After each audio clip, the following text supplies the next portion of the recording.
Picture this. It's 1801. Britain is basically on its own. Napoleon's France is running the show on the continent, and all of Europe is starting to look hostile. The only thing keeping Britain safe, its absolute lifeline, is the Royal Navy. But that shield is about to face its ultimate test. A new threat is brewing up in the north, and one man, a battered, one-eyed, one-armed admiral, is about to make a call that will go down in history. This is the story of Nelson's wild gamble at Copenhagen. I have only one eye. I have a right to be blind sometimes.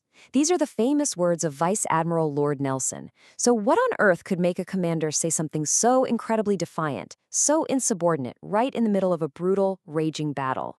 To get that, you've got to understand the impossible spot Britain was in. You see, Britain's whole war against France boils down to one thing: controlling the seas. The Royal Navy blockades French ports, choking off their trade and stopping any chance of an invasion. But that navy needs wood, it needs tar, it needs rope, and pretty much all of those vital supplies come from one place: the Baltic Sea. And that door to the Baltic is about to get slammed shut. And this is where things get really tricky for Britain. Led by the pretty unpredictable Tsar Paul of Russia, these northern countries have just had it with the British stopping and searching their ships, so they've teamed up to push back. And let me tell you, this is way more than a trade squabble. It's a massive threat. If all their navies get together, they could actually build a fleet big enough to take on the Royal Navy itself. So, Britain's response? It's swift, it's brutal, and it's classic Royal Navy thinking. Hit them first. They know they can't fight the entire League at once, so the plan is to break it apart, piece by piece. First up, sail a fleet to Copenhagen and tell the Danes, the most vulnerable member of the group, to get out of the alliance. By talking or by cannonball. Leading this whole expedition are two men you couldn't imagine being more different. The guy in charge is Sir Hyde Parker, a very careful, by-the-book kind of veteran. And his second in command? Well, that's Lord Horatio Nelson, the hero of the Nile, a guy whose entire philosophy was basically charge straight at him. This massive clash of personalities, caution versus pure audacity, is going to shape every single thing that happens next. As the British fleet finally shows up, they see they've got a huge problem. Parker's hesitation has given the Danes weeks to get ready. Copenhagen isn't just a port anymore. They've turned it into an absolute fortress. Nelson was practically begging Parker, writing, "The more I see the need to attack without losing a moment." But that moment for an easy win was long gone. And just look at what they were up against. The Danes had set up this defensive line of warships and floating batteries, all bristling with cannons, right along the edge of a super narrow channel. That channel itself was a nightmare, surrounded by hidden sandbanks and watched over by the huge Tre Kroner sea fort. It was basically a kill box. Attacking it head-on looked like pure suicide. But Nelson sees a different way. He comes up with this incredibly gutsy plan. Instead of a frontal attack, he's going to take a smaller group of his ships on a dangerous route south, through an outer channel, to come up behind the Danish line. He'd hit their weaker southern end, taking them out one by one at point-blank range, all while trying to stay out of the firing line of those main forts. It was a plan that needed insane courage and perfect seamanship. On the morning of April 2nd, the wind is just right. Nelson gives the signal to go. At 9:30 a.m., his squadron starts to move. And almost instantly, his perfectly laid, complex plan starts to completely fall apart. Turns out that channel is way more dangerous than the chart said. One after another, 3 of Nelson's most powerful ships, the Agamemnon, Bellona, and Russell, get stuck hard on a sandbank. Just like that, they are completely out of the fight. A quarter of his main firepower is just gone, stuck in the mud before a single shot has really been fired. Now, despite that disastrous start, Nelson just pushes forward, shouting new orders as his remaining ships sail right into the thick of it. And what erupts is just a brutal, close-range slugfest. The British thought this would be a quick fight against inexperienced crews. Oh, they were so wrong.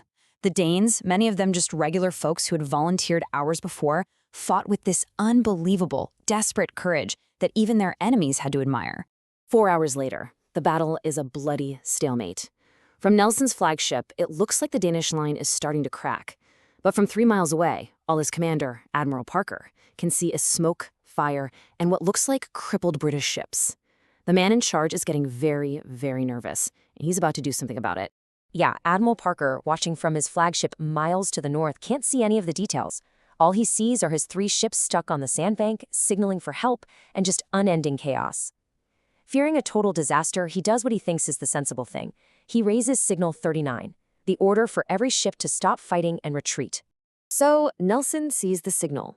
The order from his boss is crystal clear: pull back. For any other officer, this is a career-ending choice. You either obey and face humiliation, or you disobey and face a court-martial. But Nelson wasn't just any other officer.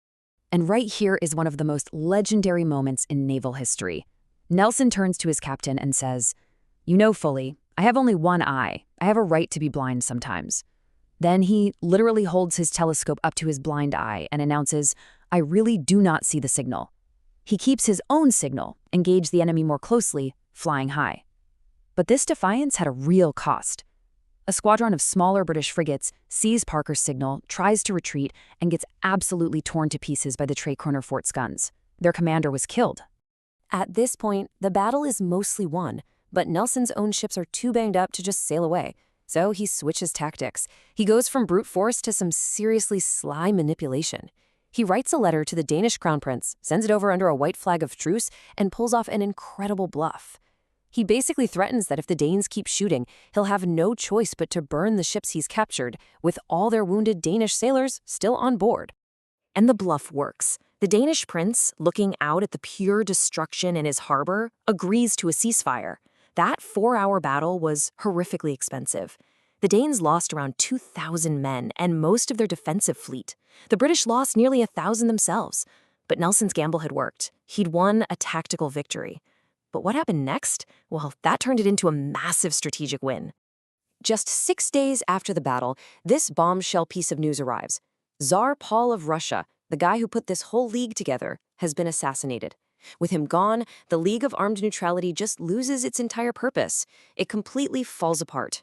Nelson's bloody, hard-won victory, a victory he secured by an act of magnificent disobedience, had broken the Northern Alliance and saved Britain's naval lifeline. So it really leaves you with this thought, right? What Nelson did at Copenhagen was a masterclass in taking a calculated risk. He flat out disobeyed a direct order, he gambled with thousands of lives, and then he bluffed his way to a ceasefire. It brings up this really fascinating question about what it means to be a leader, especially when everything is on the line. So what do you think? Was it the power of his cannons that won the day, or was it the sheer unbelievable audacity of the man in command?